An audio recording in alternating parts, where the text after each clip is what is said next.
Last week, the Carolina Hurricanes stayed busy as they inked Jackson Blake to an 8-year contract extension, which doesn't kick in until the 2026-2027 season, basically confirming that he and the rest of this young crew are going to be together for the next almost decade, which means after this season, we're going to have 8 more years of staking Blake.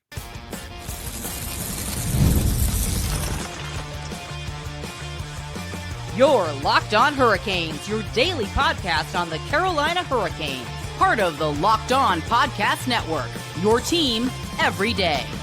Welcome to the Monday edition of Locked On Hurricanes, your team every day, part of the Locked On Podcast Network. Thank you to the Everyday for making this your first listen of the day.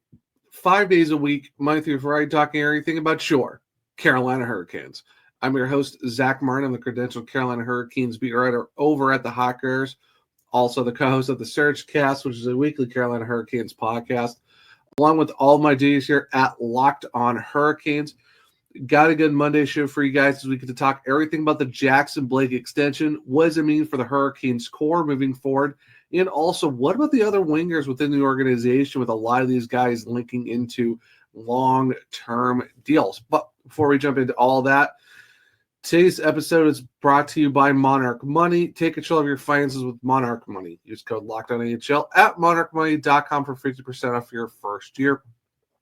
I will say early apologies here. I am dealing with a sickness that I got at my day job, so I am trying to fight that. So if there's going to be some pauses, or if you're on the YouTube version and you see me taking a drink, it's just because I am trying to drink a lot of tea and try to get better before going back to work later this week. Thankfully, I'm off, but just trying to do that and not having to waste time with trying to go through the video and edit every sip out. If you see me drinking, it's just because I'm trying to drink some tea, get my throat better, so apologies for that.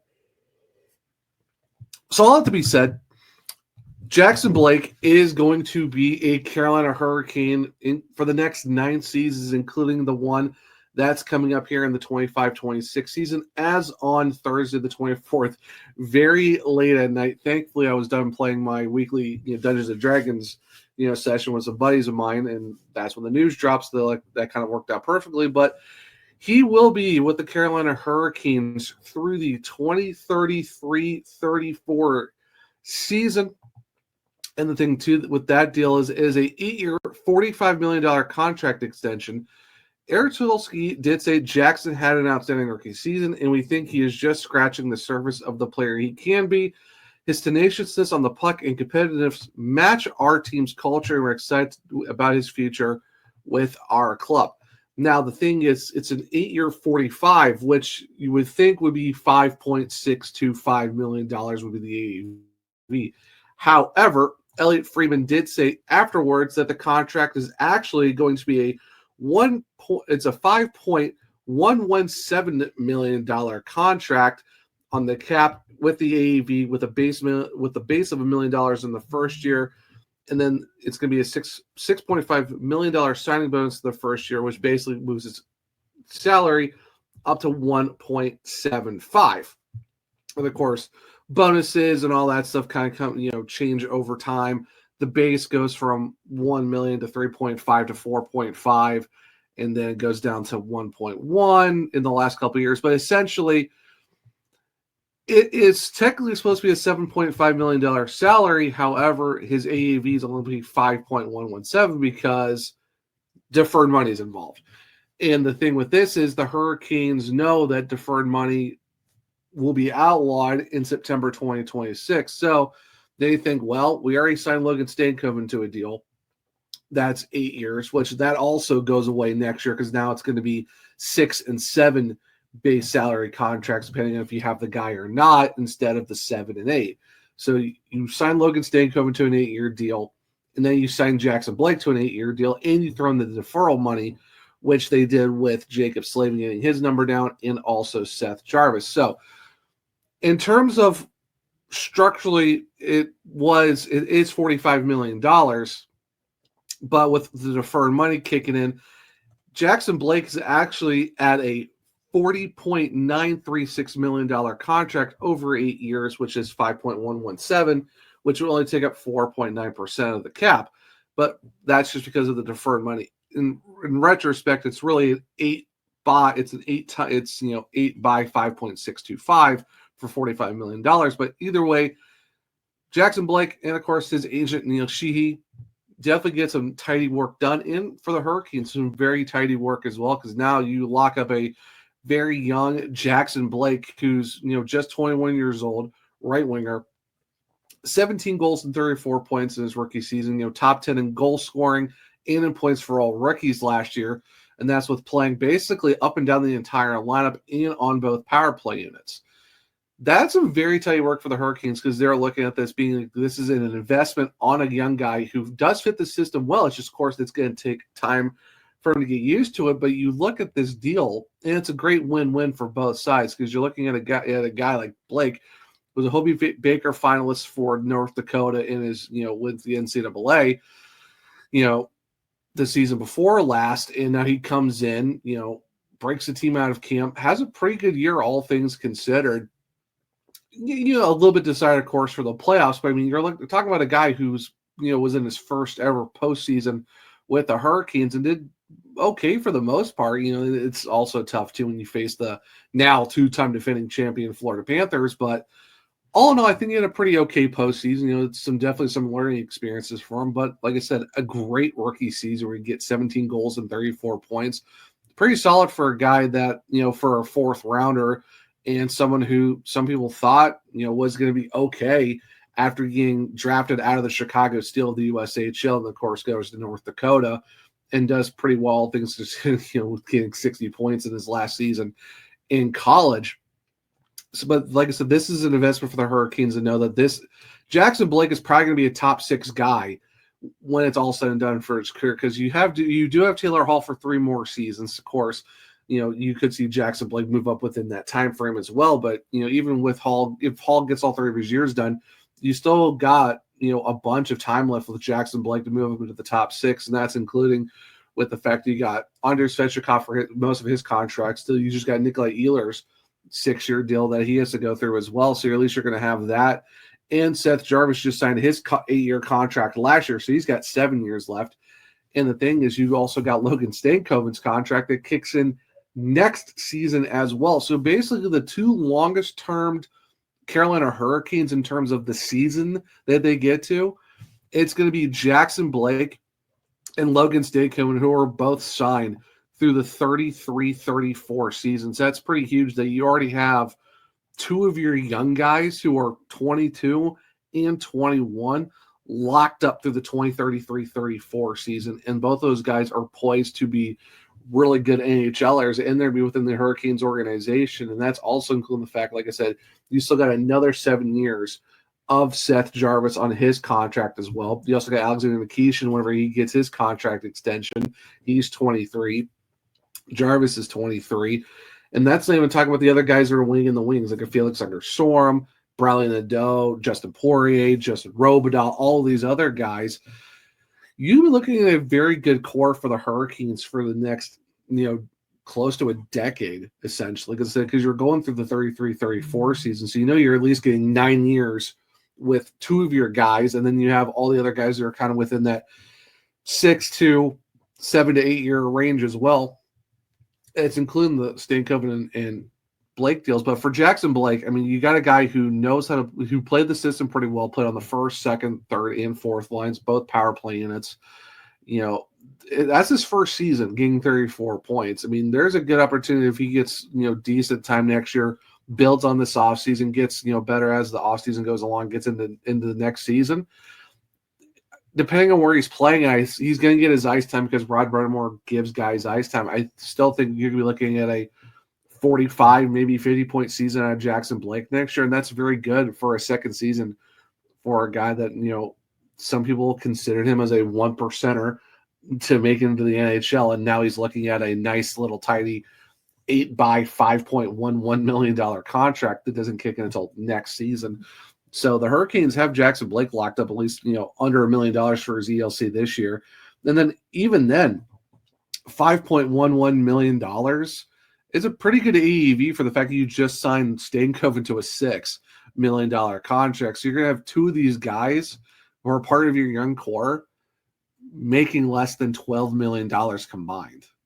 Very nice work for Eric Tulsky and the Carolina Hurricanes. And that being said, what does basically the core and just the main guys on this roster look like for the Hurricanes now after this extension? Stick around and we'll talk about it here in a second on a Monday edition of Locked On Hurricanes. Ever wish managing your money felt easier? With Monarch Money, it can. Whether you're growing your savings or planning a big purchase, Monarch puts you in the driver's seat. It's like having your own personal CFO, giving you full visibility and control of your finances. Monarch Money is more than just a budgeting app. It's a complete financial command center. You can check all your accounts, investments, and spending in one place. So in addition to managing your money, you're also building wealth. And it's also really easy, too, if you're sharing an account with a partner, you both can be on the same page when it comes to your finances so that you know what you're spending and building your wealth for your future. So take control of your finances with Monarch Money. Use code LOCKEDONNHL at monarchmoney.com for 50% off your first year. That's monarchmoney.com, code LOCKEDONNHL for half off your first year. Welcome back to segment 2 of Locked On Hurricanes, your team every day. Now, we talked about the Logan State, or the Logan State. We talked about the Jackson Blake extension in segment 1, but what does that mean now for the core of the Hurricanes with the roster they have right now that's signed through at least the 2027-28 season? And you got Taylor Hall, who signed through the 28 season, Svechnikov through 29, along with Walker and Robinson, Jesper Kotkaniemi through the 30 season, along with William Carrier. Then you got Nikolai Ehlers through the 2031 season. Then you got Sebastian Aho and Seth Jarvis through the 2032 seasons. And then, of course, Slavin and Miller through 33, and then Stankoven and Jackson Blake. That is your roster as of right now. That's got guys signed through the 27-28 season, with one of them, like I said, Hall's 28, a few 29s, 30s, and then all the way through 34. And big shout out to Richie, who is one of the co-hosts and the main producer over at the Searchcast, for putting that up. He's basically a big help on the other show when it comes to doing all that stuff. But yes, that is a good list of guys to have for the Hurricanes that are locked up. Like I said, because you got some veterans in Hall. You also got your best defenseman in Jacob Slavin signed up long term. You got both Aho and Jarvis through the same years of 2032. You also just picked up Nikolai Ehlers through 31. And now you got Stankoven and Blake through 34.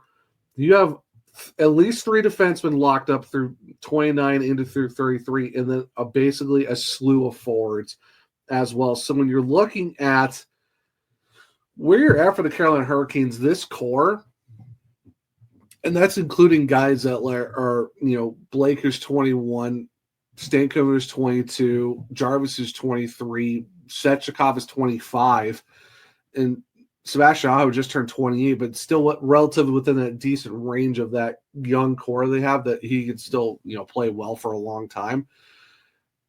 This Hurricanes roster has really set itself up for at least, like I said, almost a decade, because you got 2 of your guys in Stankoven and Blake who are signed through at least 2034. So you're talking 9 years from now that these guys are signed up for, and it's really not that far off from Slavin and Miller, who are signed to the season before in 33, and it's not even, and like I said, you're talking 2032 for Aho and Jarvis alone, and that's not even including what could a Alexander Nikishin extension look like as well.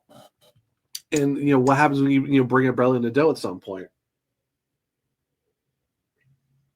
That's the one thing that I think is put in a good spot for the Carolina Hurricanes, is that you look at what Dundon wants to do. You're looking at what Tulsky and Brindamore want to do. They want to sign their young guys who they know are going to be very good in this system to long-term now, and for the fact that they're throwing in that 8-year deal, because the 8-year contracts are done next September in 2026. Same thing with deferred money. That's what the Hurricanes wanted to defer Slavin. They did it with Jarvis, and then they did it with Blake. And the fact that they want to still pay them, but defer a little bit of money time so they can still give them enough room to go make other deals. Like I said, you're looking at Jackson Blake who's making 5.1. You're looking at Stankoven who's making 6, and those both will start next year. You're talking less than $12 million for 2 guys who easily at some point in their careers could touch 7, 8, $8.5 million if their career keeps trending upwards, and especially with where the salary cap is right now at 95.5. There's talks that it could go to at least $104 million next season. So that $6 million, that 5.11 for Stankoven and Blake are going to look like absolute steals for the Hurricanes, and that's not even including the fact that you got Seth Jarvis for less than 8. Jacob Slavin's contract that starts this year is already a steal for the fact that it's less than $7 million. He easily could be making 9.5 or 10. It is some great work for the Hurricanes for the fact that they are willing to pay the guys what they deserve to get, but still give the team flexibility to go make other moves as well. As in you go get Nikolai Ehlers, you give him a nice, $8.5 million contract for the next 6 seasons. And the thing is, the Hurricanes still sit at $10.64 million. Nothing has changed for their cap this year. Yeah, their cap next year is going to be different, but if it goes up to $104 million, it doesn't really matter because these deals are still relatively good enough to where they're still going to have enough room to go make moves next offseason as well, especially with the UFA class that is supposed to be probably a million times better than what this year's free agency class was. Like, this one was very limited in terms of top-end talent. Next summer, it's going to be an absolute whirlwind of like really good UFAs and really good RFAs going to be available next year too. So I think that's where you kind of look at for the Hurricanes. Like, yeah, they're still building for the current and the future, but even with their future aspects, with the contracts they've already signed that don't kick in until next year or ones that have already completed, it still gives them a lot of room to build around this team. And like I said, this Hurricanes core that still doesn't even have Nikishin signed or Nadeau when he makes this roster or whoever they'll keep bringing up within the system as well. And that's even with Pierre Kochetkov still having 2 years left of his contract. What has happened with that if he progresses like how they think he should? Maybe he gets his next contract extension. The Hurricanes are kind of building themselves in a way that makes them stay competitive within their window a lot longer than maybe what some teams are looking at now. Some teams could look at 3, 4, 5 seasons maybe of staying competitive. If all things break right for the Hurricanes, you're looking at what? 7, 8, 9 more seasons of competitive hockey out of these guys. And that's not even including, possible contract extensions for other guys. Like I said, Svechnikov and all them who are got their deals coming up in the next few years. And you still have a good majority of this roster under their contracts too. Like, you're talking about Slavin, Miller, Aho, Jarvis, Blake, and Stankoven, and some of these other guys who are on, kind of halfway through their contracts or getting towards that end. They'll probably re-up before those contracts are even due to expire as well. So the Hurricanes are really putting themselves into a good spot of being competitive now in the short term, but even in the long-term future as well. I think you're looking at a Hurricanes team that's competitive window stays pretty open through the rest of the 2020s. You're looking into the early to mid 2030s. This team could be a force to be reckoned with for the next few years, of course, and that just depends on how how does the cap hits go for the next few years and stuff like that, and the talent the Hurricanes draft and trade for and all that. So it's just, like I said, you're looking at the current contracts now. I think the Hurricanes have put themselves in a really good spot within their core, at least, with having guys like Stankoven and Blake being here long term, especially with after a great season Blake had. You feel really good about that. Then of course, and you're keeping a good core of your young guys around. So you have all your veterans, you have your guys that are kind of in the middle, the veterans of like a Martinook, a Stahl, and all them, and of course Slavin. But then you got like Svechnikov and Aho and all of them kind of in the middle of that group, and then you got the young guys of Jarvis, Blake, Stankoven, and all of them, Nikishin. You have this nice range of your veterans too, like in your guys that are kind of like going towards the veteran status. And then you got your young core of guys that you can look at too and know that your future is really bright. So all in all, great deal for the Hurricanes, at least for the Blake side of things, and even Stankoven too. Now your core is looking really good for almost the next decade. Now, that being said, with the extensions of Stankoven and Blake that don't kick in until next year, what does it mean for the other wingers within the Hurricanes organization? Stick around. We'll talk about that here in a second on a Monday edition of Locked On Hurricanes.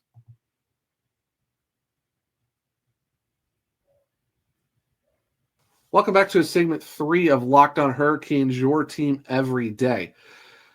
So we talk about the Blake extension. What does that mean for the Hurricanes? Obviously, an amazing deal for both sides. Definitely a win-win here. We'd also talk about the Hurricanes core, which is looking pretty good for the next almost decade, which is the guys they've already signed through, that are past the 27-28 season going into the early 30s. That being said, what does that kind of mean for the other guys within the organization for the Hurricanes? Where do they kind of sit right now with the extensions of not just Blake, but also Stadecoven as well? And you look at Andrei Svechnikov, he's still got a long run of his contract as well, with him going through at least the 28-29 season. And you get Jesperi Kotkaniemi's through the 29-30, but of course he's more of the center. But Andrei Svechnikov is a pretty good one. William Carey still has, including this year, still has 5 years left on his deal. Eric Robinson just picked up a 4-year deal as well, 1.7. But in terms of that, so when you look at guys like Bradly Nadeau and Gleb Trexov, Noel Gunler, Felix Storm, what does that mean for these guys? And I think with the fact that you do have some roster spots that might be taken up a little bit, Carey is through the 29-30 season, Robinson's through 28-29. Like I said, you do have, Seth Jarvis is going to be a long-term contract. Nikolai Ehlers is through the 31 season. You got, like I said, you got Blake's extension through 34 and Logan Stadecoven. So if you look at Blake and Stadecoven and Jarvis, your whole right side of 1, 2, 3 are locked up through at least the 2032 season going into the 34 season. Then if you look at your left wing side, maybe there's a little bit more room there because Taylor Hall only goes through 27-28. William Carey goes through the 29-30 season, and then with Eric Robinson, a little bit before that as well. And then, of course, with the Nikolai Ehlers going through the 31 season. I will say this. There is a path for, if we're just talking, for me, I think Unger Sorum still has a lot more to grow into for his term of things, so maybe he's going to be a little bit of a later wait. Noel Gunler, we'll have to see how he does. Same thing for Gleb Trexov and all of them. And even some of the guys they just drafted in the 2025 draft. I think we're just focusing on the one player right now I think is the next guy to take the next step. Because I think a lot of guys in the system still have a lot more time to develop. I think Bradly Nadeau is the next guy ready to move up to the Hurricanes. The problem is they view him as a right winger / center. As of right now, the right winger spot in terms of the first 3 of at least Jarvis, Blake, and Stadecoven, that's a tough side of the lineup to crack. Because even if they throw Eric Robinson on the right side or whoever, that's still a good guy to have on that line. And if you look at the left side, maybe you have an Ehlers and Svechnikov and Hall. Even the left side is kind of taken up by those guys as well. And then you say William Carey, there's your 4th guy. So I think right now, for the Hurricanes, I think the wingers are probably the most log-jammed in terms of who's going to break into the lineup. Maybe 4th line's like the most easier option to get into, if anything. Of course, that depends on, with Taylor Hall, he moved down the lineup going into his, second or third year of his contract. Does he move down? Does someone else in the 4th line become an extra, healthy scratch, or they get traded off and stuff like that? So there could be some room on the wings for Bradly Nadeau in the future. But like I said, right wing side, you've got a 23, a 22, and a 21-year-old, at least in Jarvis, Blake, and Stadecoven on your right side. That's going to be a tough side to break on, with those 3 being right there together, and they're with all in that age range of they're not that much younger, they're older than Bradly Nadeau, who's 20. Nadeau hasn't really played left wing, and even then, that's still a tough slot to crack into with, like I said, with Ehlers and Svechnikov at least. And like I said, Svechnikov's contract, his isn't really that long, all things considered, with the fact that, like I said, his deal ends at the 2029 season, which is a lot shorter than the rest of them. So you're talking, including this year, 4 more years of Svechnikov before his new contract extension. I will go on the limb and say this. If the Hurricanes really want to go this direction, because he has played some center a little bit with Maine and in Penticton, why not look at Bradly Nadeau as a center? He's done it before. In the fact with this Hurricanes team, they are very good at creating centers. Smashon, who's really good, Jordan Stahl, and of course, Jesperi Kotkaniemi. In the fact that the Hurricanes are a team, when I say good centers, we're talking like strictly face-offs. This Hurricanes team is really good at face-offs, and it helps that you have Rod Brind'Amour being someone who's won the Selke. Now with Bradly Nadeau, he is a right shot. So, and like I said, he has played center before. If the Hurricanes feel like, okay, we want Bradly Nadeau on this team, but we can't throw him on the right wing because we have 3 really good young guys on that side, and we got Eric Robinson for the next 4 years as our 4th right wing. And if that left side is so stacked with Ehlers, Svechnikov, Hall, and Jordan Martinook, don't forget about Jordan Martinook here, that really makes it tough on the left side, because who do you take out of the left side with those 4 guys? I think if you're going to look at Bradly Nadeau, you should look at him as a possible. You put him as the primary center and see what he can do. If he's killing it in Chicago with the Wolves, and they feel like he's ready this season to move up, I think the center position is probably Bradly Nadeau's best case to crack this lineup that does not include a wing, where both wings are completely loaded on both sides. Mark Jankowski is a really good 4C. Jordan Stahl is a good 3C. KK is a good hybrid, very low-end 2C. Should be a 3C, but Jordan Stahl's there, and I don't think he's really necessarily a 4th center. Bradly Nadeau would be a good second-line center if they went that direction, and they feel like he's ready for that sometime this season or next year, the 26-27 season, where maybe there's a little bit of nuance or different ways that these contracts break down. But in terms of the other wingers, it's going to be a wait for some of these guys to break into these lineups, because of the fact that the Hurricanes have the Hurricanes' whole right side is at least locked up for the next 7 seasons, going into 9 seasons, outside of Robinson, who's in a 4-year contract. That left side, Svechnikov's contract is expiring in the next 4 seasons. And of course, he's probably going to get re-upped by the time that's done. Hall and Martinook are the ones that are going to be ending a lot sooner. But if Jordan Martinook still has anything left in the tank in the Hurricane, I wouldn't be surprised if the Hurricanes did give Martinook an extension again once his contract gets close to the end. The left side may be a little bit better, but right side is going to be a very tough area to break into. So if we're talking strictly Nadeau, I think best case scenario, the Wolves are short on centers, and if they feel like that Bradly Nadeau will crack this Hurricanes lineup as a center, maybe they just move him to center this season. It's like, hey, we're just going to start you at center. We feel like this is our best path of case of action to get you up there. So I would not be surprised if you see Bradly Nadeau maybe get some looks at center in 25-26, because as of right now, the winger position, especially the right side, is going to be very hard to break in that left side. You have a lot of good guys on the left side too. And right now, best case for these wingers, and unless you've played center might be your way to go. So like I said, don't be surprised if Bradly Nadeau gets a look at center this season. But either way, it's very exciting. You got Jackson Blake locked up for the next 9 seasons, which his new contract kicks in next year. State Covan's locked up long-term. Seth Jarvis, Aho, all these guys. It's definitely an exciting time for the Carolina Hurricanes for at least almost the next decade with all the guys they got locked up. But this will do it for a Monday edition of Locked On Hurricanes. Thank you for making the first listen of the day. For a second, go check out Locked On NHL podcast, where there is no offseason, bringing you the daily league-wide stories that matter the most with the local coverage you love from Locked On. Find Locked On NHL on YouTube or wherever you listen to podcasts. If you want to keep up with me, I'm at OneTrueZach on X. The podcast is LO_Hurricanes. I'm also on Blue Sky, the Zachary Martin, where you can find all of my link trees to my ring content at thehockeywriters.com. If you want to check out my other podcast, it's the Surge Cast on all podcast platforms and on YouTube. For Locked On Hurricanes, we're on Spotify, Google, Apple, iHeartRadio, wherever you listen to your podcasts. Leave a 5-star rating or review, because I might just read it on the show. For YouTube, it's Locked On Hurricanes. Subscribe. Hit the bell notifications so you don't miss the show. Hit the thumbs up to let me know if you like the show as well. Share with other Canucks to become everydayers just like you. But hope everyone enjoyed the Monday edition of Locked On Hurricanes. Hope everyone enjoys their Monday. And until next time, as always, let's go Canes.